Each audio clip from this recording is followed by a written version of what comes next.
I walked out in the middle of my family's Christmas party. Right when they were singing, laughing, taking pictures, I stood up, threw my wine glass down, and walked out the door. No one dared to stop me. Not a single one. I heard my mother scream my name. But I just smiled. A smile they hadn't seen in 10 years. Because they didn't know that I already knew the truth. The truth about that Christmas night, the night that changed my entire family forever. They say Christmas is a time for forgiveness. But how could I forgive them when they were the ones who pushed me straight into hell? You think I left because I was angry? No.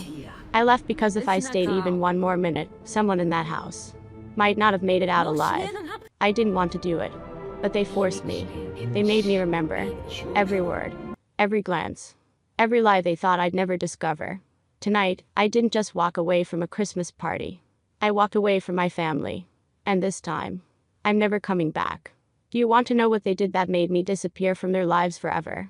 Don't take your eyes off this video. And make sure to hit subscribe, because what comes next will make you see Christmas in a completely different light. Before I walk out of that house, I made myself a promise that this year would be different, that I would smile, that I would pretend nothing had ever happened. But you know what's funny? The harder I tried to pretend, the more it felt like I was being strangled. That house was still the same. Everything was still terrifyingly perfect. The glowing Christmas tree, the warm golden lights. But behind every smile, I saw those eyes. Eyes that never forget. Have you ever gone back to a place where everyone still says they love you, but you know it's all an act? I have. And that feeling is worse than hell. They say family is forever. But where have I heard that line before? Right in the recording they thought I would never find. I didn't go home that night to reunite. I went back to confirm something. Something that, if true, would shatter everything I ever believed in. My brother hugged me tightly. My mother poured the wine. My father smiled, as if nothing had ever happened. But in that moment, I realized everything was just a carefully scripted play. What do you think? If it were you, could you sit at the same table with the people who destroyed your life? I walked into the house, and the first thing I felt was fake. Everyone was smiling like in a commercial, but their laughter sounded like knives scraping against glass. The smell of roasted chicken, waffles, and cinnamon mixed with something else. Something unpleasant. The smell of memory. The smell of lies. Have you ever felt like a stranger in your own home? Like everyone knows something except you? That's exactly how I felt. My brother sat at the head of the table. That seat used to be mine. My father gave my mother a quick look, and she nodded slightly. A tiny nod, but it made my heart tighten. They asked how I'd been, but their eyes never met mine. Every word felt rehearsed. Every smile was scripted. And the scariest part, I was performing right along with them. When my brother played our favorite family Christmas song, everyone started singing. Except me. Because that song was the one he used to sing to me, right before he disappeared. I looked around the dinner table. The family photo on the wall had changed. I wasn't in it anymore. Strange, isn't it? The Christmas party I was invited back to felt more like a funeral without a coffin. My hands started to shake. Not from the cold, but from the realization that they hadn't brought me back to reunite. They brought me back. 10-something. When my brother turned on the TV, I knew something bad was about to happen. The screen flickered, showing an old Christmas video. The year everything fell apart. They were laughing, singing, exchanging gifts. And then, in the middle of the footage, there I was. Standing in the center of the room, my eyes wide with horror. A moment later, the screen went black. Only screaming remained. The whole room went silent. No one spoke. No one dared to look at me. Have you ever felt like you were being sentenced without a trial? Just one edited video, one twisted memory enough to destroy your name. I asked, who gave you permission to play this? No one answered. Only my mother whispered, it's time for you to face it. Face what? The lie they built. The story they wrote and forced me to believe for 10 years. I remember that night. I remember the sound of glass shattering. I remember someone falling, blood spreading across the floor. And the next morning, they told me I was the one who did it. But here's the funny part, no one ever mentioned the victim again. No one said whether they survived or died. All I knew was the family photo where that person had been erased completely. Can you believe it? My family celebrates Christmas every year like the tragedy never happened. And neither one branded a traitor. I still have to come home, smile, and pretend no blood was spilled on that snowy night. What would you do? If a memory buried for 10 years suddenly came back to life, would you run from it? Or face it? I stood up. My hands were shaking, but my voice wasn't. Why? Just one word, yet the whole room froze. My mother looked at me, forcing a smile. Sweetheart, we just wanted to make peace. Make peace. By replaying the moment they destroyed me right in front of everyone, I asked again. What about the person in that video? Why has no one ever mentioned them? No answer. Just the quiet sound of a wine glass being set down. My father said, that's all in the past. The past. Someone went missing, a child was blamed, and a family lived a lie for 10 years, and that's just in the past. Have you ever tried talking to people who don't seem to have a heart anymore? Because that's exactly what I was doing. I looked into my brother's eyes. He smiled. A cold, metallic smile. And he whispered, don't start this again. Or you regret it. That sentence was like gasoline on fire. I couldn't hold it in anymore. I slammed my hand on the table, wine splashing, glass shattering. Everyone jumped. I regret ever trusting you. All of you.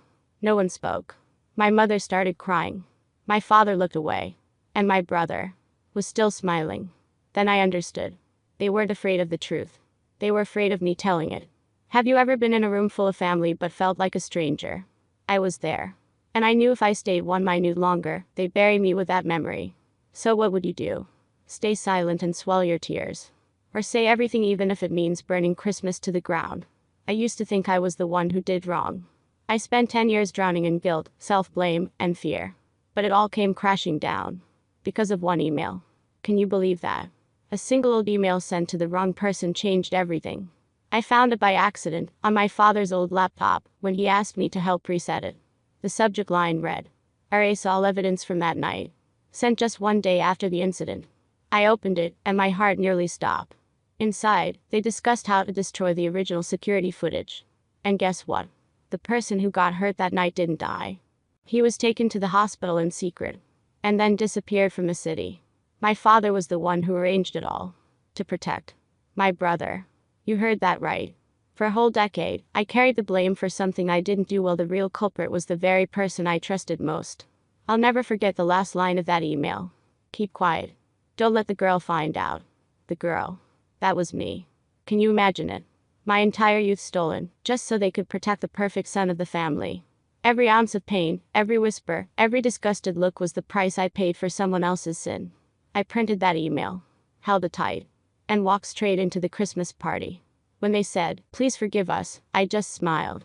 Forgive? I said, placing the paper on the table. Then what's this? No one could speak. My mother's face went pale. My brother shot up from his chair. My father stayed silent, his eyes full of fear. And in that moment, I saw it. For the first time ever, I was the one in control of that house. Have you ever felt the people who once looked down on you suddenly become afraid of you?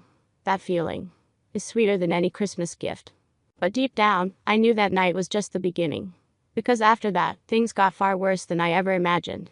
The room was so silent I could hear the clock ticking, each second slicing through the air. No one dared to speak.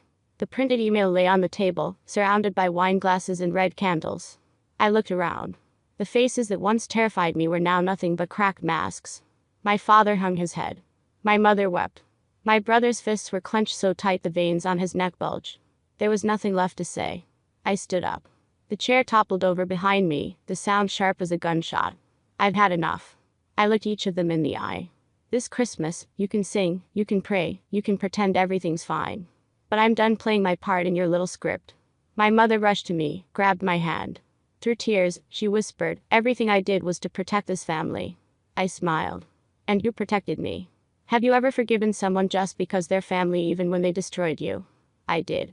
And it was the worst mistake of my life. My brother shouted, if you walk out that door, don't ever come back. I turned to him. You're right. I won't. Not ever. I opened the door. Cold wind slapped my face. Snow whirled in white chaos. Behind me, Christmas music kept playing a cruel little joke. But in that freezing air, I felt warm. Because for the first time, I was free. Do you know that feeling? The moment you walk away and realize you've just escaped a prison called family. Each step I took left a print in the snow, erasing 10 years of nightmares. And then, my phone buzzed. A message. No name. Just 3 words. They know. Run. My heart froze. I turned back and saw the curtain move. Someone was watching me from the darkness. Who do you think sent that message? Someone from my family. Or the man I thought disappeared years ago. I left the city at dawn. A torn suitcase, a few old photos, and an unsent letter. That was all I had. People asked me where I was going. I didn't know.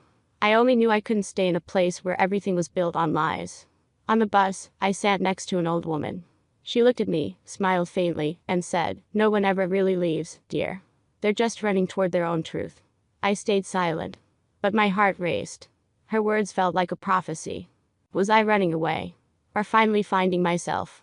I arrived in a small town where everyone knew each other's names. I worked at an old cafe making coffee by day, mopping floors by night. People thought I was just an ordinary girl. But they didn't know I'd once been at the center of a scandal that broke the internet. If they knew my past, would they still look at me with those kind eyes? Then one day, I received a letter with no sender.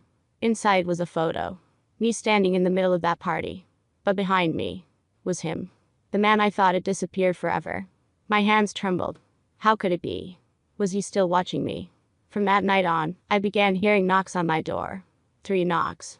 Short, sharp, steady, like the rhythm of my terrified heartbeat. Once, I opened the door. No one was there. Only an old wristwatch lying on the doorstep. The same one I had given him. I don't know if it was punishment or a reminder. But I understood one thing.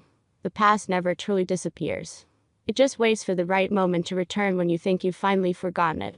If it were you, what would you do? Keep running. Or go back and face it once and for all. My journey isn't over yet. And maybe the next part will keep you awake tonight. Do you dare to hear it? That night, I decided to return to the old house. The place where everything began. The door was already open even though I could swear I had locked it. The air was so cold I could hear my own heartbeat echo inside my head. In the middle of the living room sat an open laptop. On the screen was the video from that Christmas party. Every laugh, every glance, every moment exactly the same as before. But then the camera turned, and I saw myself, smiling, holding a glass of poisoned wine. I froze. That couldn't be. I never did that, did I? A voice came from the speakers. Low, cold, familiar. Stop pretending. You know exactly who started all of this. I spun round. No one was there. Only a mirror in front of me. And in that mirror, I saw myself but with his smile. I screamed, threw the laptop to the floor. The video kept playing, still looping, my laughter distorted, stretched, inhuman. I stumbled back, tears falling down my face. Was I really the victim? Or was I the one who created this nightmare from the start? Then, when I looked at the screen one last time, a line of red text appeared. Episode 2 coming soon. Written by you. Do you understand now? Maybe the entire story I've been telling was just a show. But if that's true, then you, the one watching it now, are you really the audience? Or just another part of my script? I left that house just as the sun was rising. The wind cut against my skin, but I felt light, like I just escaped a prison. A prison called family. People always say blood means everything. But what if that very blood has been poisoning you all these years? Would you dare to cut that tie? Just to finally live as yourself? I used to be afraid of being alone. Now I'm only afraid of being forced to relive old lies. Freedom isn't always about leaving. Sometimes, it's about having the courage to face who you really are. And if someone out there is watching this video feeling lost, betrayed, or trapped in toxic relationships, remember this. You owe no one your silence. You owe yourself one chance at freedom. Do you think I've truly escaped? Or have I just stepped into another loop? If you want to know what happened next, hit subscribe, because I'm about to tell you what really happened after I walked out of that house. Where freedom wasn't freedom anymore.